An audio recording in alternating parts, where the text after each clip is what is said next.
Muito boa tarde, gente boa! Começando o Globo Esporte, vamos falar da liderança, a briga pela liderança no Brasileirão. O Flamengo tá nela ali, coladinho com o Palmeiras, tá bonito de ver.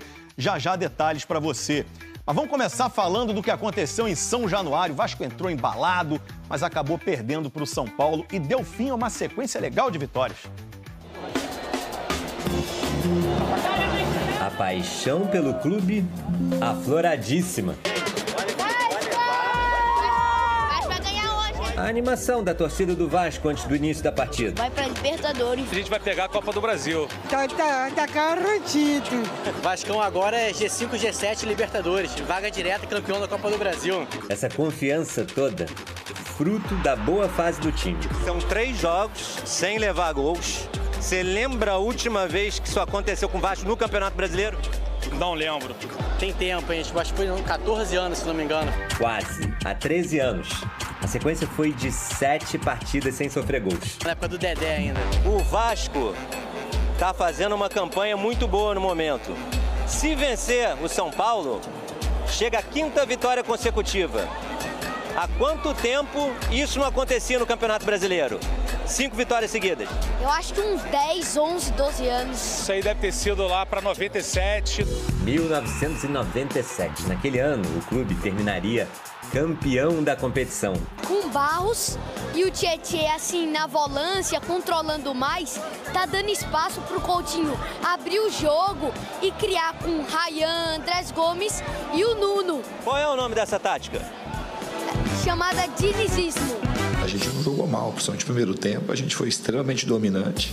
Com um pouco de dificuldade para fazer o gol. A primeira boa chance só apareceu aos 28 minutos. Escanteio cobrado pelo Coutinho na cabeça do Ryan. Oi, boa noite! Será que vai ter gol do Ryan hoje? Eita, não, trave. Na trave! O Vasco chegou chegando. A defesa afastou e depois de mais algum esforço e luta, a bola sobrou pro Robert Renan, que pegou de primeira, e o Rafael defendeu. Tá sendo bom ser vascaíno agora? O que? Muita coisa. Até o treinador da seleção brasileira quis estar em São Januário ontem. Veio observar jogadores para a convocação de hoje. Assistiu ao jogo na sala da presidência do clube. Viu o Léo Jardim salvando a equipe com o antebraço. E o Andrés Gomes quase acertando o cantinho. Só que esse o Ancelotti não pode convocar porque é colombiano. Sabe qual é o meu medo, né? Qual o seu medo? Levar o time. Dele levar o time inteiro. Ué, Coutinho em seleção, Ryan em seleção, PH já é O seleção, homem né? vai Todo prejudicar mundo a gente nessa aí, hein? PH é o lateral Paulo Henrique. O único jogador do Vasco que esteve presente na última convocação. Fez até gol no amistoso contra o Japão. Contra o São Paulo fez pênalti. Essa foi a marcação do árbitro Wilton Pereira Sampaio depois de ver as imagens no VAR. O PH puxou o Arboleda pela cintura. O experiente Lucas Moura bateu e fez São Paulo 1-0. A gente foi muito dominante, a gente voltou pro segundo tempo também bem dominante, mas a gente não conseguiu fazer o gol. E faltou inspiração pra gente fazer o gol. Tentativas foram muitas. PH abriu para o André Gomes, na linha de fundo ele rolou para trás e o Coutinho bateu cruzado, fora, e passou perto. Lançamento para o Andrés Gomes, que invadiu a área e frente a frente com o goleiro concluiu. Defesa do Rafael. Aos 35 do segundo tempo, o Vasco tinha 6 jogadores ofensivos em campo, 4 atacantes e 2 meias. Não adiantou, o gol não saiu. Substituições era um intuito claro de entrar alguém com mais inspiração, da gente conseguir ter mais controle e ter alguém para colocar a bola para dentro. E a gente perdeu organização e cedeu. O segundo gol para o São Paulo. Cabeçada dentro da pequena área do Luiz Gustavo, outro jogador experiente do time paulista. 2-0. Um placar que interrompeu a sequência de vitórias do Vasco, mas não a empolgação do clube. A gente apontou o nosso nariz para cima, para subir. E a gente precisa agora assumir que é esse momento e encarar para frente, que a gente tem o objetivo de avançar a tabela de classificação para poder chegar na Libertadores. Olha, gente, eu não lembrava mais como é que era esse rostinho do Pedrosa sem as canjicas de fora? Porque era só sorriso, só... Olha lá, continua aqui, Fernanda. Ai, Vene Casagrande. Pedrosa. Respeita o momento. Olha o pote. Vene, boa tarde, você de casa, segundou. Vamos falar sobre essa rodada maravilhosa ou não. Pra mim, a rodada foi boa. Não foi bom é o quê? O meu time. Tem um negócio que acontece no futebol, um fenômeno. Ô, Lucas Pedrosa, o que aconteceu com o Vasco em pleno São Januário? Bandeirão novo, torcida lá como sempre apoiando. Ninguém esperava que o Vasco ia perder para um freguês dele, porque o São Paulo tem a freguesia com o Vasco. Dentro de São Januário, principalmente. Uma sequência tão boa. O que aconteceu, Pedrosa? Olha, Fernanda, você não citou um fator que também foi muito importante, na minha opinião. O quê? Carlo Ancelotti em São Januário. Ah, tem isso, né? Assim, se a gente for olhar o prisma... Vamos botando imagens dele aqui. O prisma, se a gente for olhar pelo prisma do resultado, o resultado foi muito ruim. Olha ele lá. Pode ir falando. Para a briga do Vasco. Porque o Vasco tinha uma oportunidade de colar no Fluminense e no Botafogo. O Vasco tinha uma oportunidade de abrir distância para um adversário direto na briga pela Libertadores e perdeu para esse adversário. Lembrando que o Fluminense perdeu para o Ceará também e seria uma noite perfeita para o vascaíno conseguir continuar sonhando com essa vaga na Libertadores, que não está longe. Agora, pelo prisma do desempenho, eu não posso ser oportunista aqui, Fernanda, e falar que o Fernando Diniz perdeu o jogo. E falar que o Fernando Diniz, ele teve umas ideias que ele nunca teve. Quais foram essas ideias, pra quem não assistiu? Ele mexeu errado no segundo tempo. Só que isso faz parte do jogo, gente. Primeiramente, uma hora o Vasco ia perder. Primeiro tempo, o Vasco teve mais chances do que o São Paulo, principalmente na cabeçada do Ryan, aquela bola na trave, que poderia mudar o jogo, era 1-0 ali, poderia abrir o jogo e ser outra realidade da partida. Depois o próprio Robert Renan conseguiu emendar esse chute aí que a gente está vendo na tela. E o Rafael, que foi o melhor em campo, o Rafael fez 8 defesas, ele foi o melhor em campo disparadamente, conseguiu evitar o gol do Vasco. Aí vem o balde de água fria. Por quê? Porque o Paulo Henrique, de forma infantil, como a gente falou aqui, ele foi agarrando o Arboleda lá da ponta da área até o meio da área. Se ele começa segurando o Arboleda e depois larga para poder tentar disputar a bola, não seria pênalti, porque é o tipo de empurra-empurra, puxão aqui, que a gente vê no campeonato o tempo inteiro. O grande erro dele foi ter abraçado o Arboleda do início até o fim da jogada. Então, para mim, isso é pênalti. Não tem como falar que não é pênalti. O Lucas bateu e aquilo desmoralizou o Vasco para o intervalo. Volta do intervalo e veja bem, até o momento das substituições que o Diniz fez, colocando o Verratti e o Matheus França, o Vasco estava jogando bem. Parecia que o empate era questão de tempo. Teve uma chance com o Coutinho, teve uma chance com o Andrés Gomes, tiveram outras oportunidades que o Vasco conseguiu criar e o Vasco estava bem com aquela mesma formação que tinha entrado no primeiro tempo. Tava claro que para mim era uma questão de tempo, até pela força da torcida e tudo mais. O Diniz se desespera.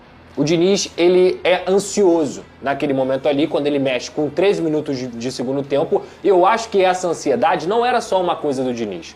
A ansiedade de você ter o Carlo Ancelotti ali, para Coutinho, Ryan, Paulo Henrique e também Léo Jardim. Léo Jardim foi bem, mas os outros três me pareciam ansiosos para poder decidir, para poder mostrar para o professor e para outros jogadores que estavam ali, causou também uma ansiedade no time e o próprio Fernando Diniz foi ansioso na mexida.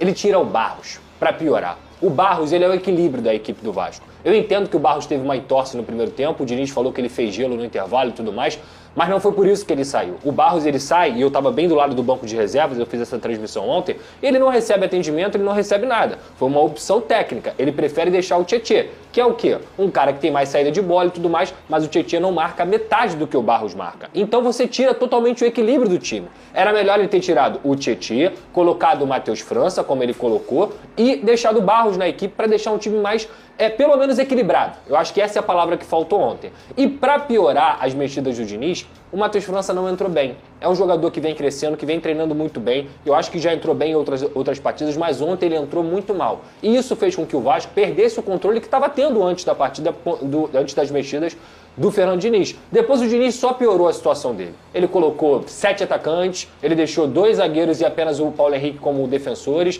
O Vasco se abriu todo, se colocou como um time vulnerável, perdeu o equilíbrio e o São Paulo continuou atacando. São Paulo que foi muito maduro dentro da partida. Acho que tem que também dar mérito para o que o São Paulo fez na partida de ontem. O Alan Franco, o Arboleda e o Sabino fizeram uma partida impecável e o Crespo soube entender as mexidas do Diniz, colocou gás novo com o Rigoni, com o Ferreirinha e o Luiz Gustavo. Quando o Luiz Gustavo entrou, ele faz o segundo gol. Então, cara, assim, pra ser muito sincero, Eu não posso ser oportunista aqui de ficar criticando o Fernando Diniz, porque assim é o Fernando Diniz. Ele é um cara que anda na linha tênue entre a genialidade e a linha tênue entre os erros. E assim é o futebol. Então, assim, como o Diniz conseguiu ganhar a partida contra a Vitória, apesar de estar com um a mais, o Diniz faria isso de qualquer forma, porque ele faz isso. Ele tira zagueiro para botar volante, ele tira lateral para botar atacante. Assim é o Fernando Diniz. Então não tem como eu ser oportunista aqui, não tem caça às bruxas, o futebol continua, o campeonato continua e o Vasco uma hora ia perder. Segue o jogo. Família vascaína, não foi dessa vez. O gigante não conseguiu essa vitória. Ia trazer esse conteúdo ontem pra vocês, mas não deu, né, pra trazer. Mas tô trazendo hoje. Vasco não conseguiu essa vitória com a presença do Carlos Ancelotti. Mas assim, continua o projeto, continua o foco e vamos pra cima com tudo. Vamos pra cima com tudo, porque eu tenho certeza que o Vasco tem muito a entregar ainda nessa reta final de Campeonato Brasileiro. Vocês concordam? O que vocês acham, amigas e amigos? Né? Sabemos que não era pra gente perder, mas o Vasco infelizmente perdeu.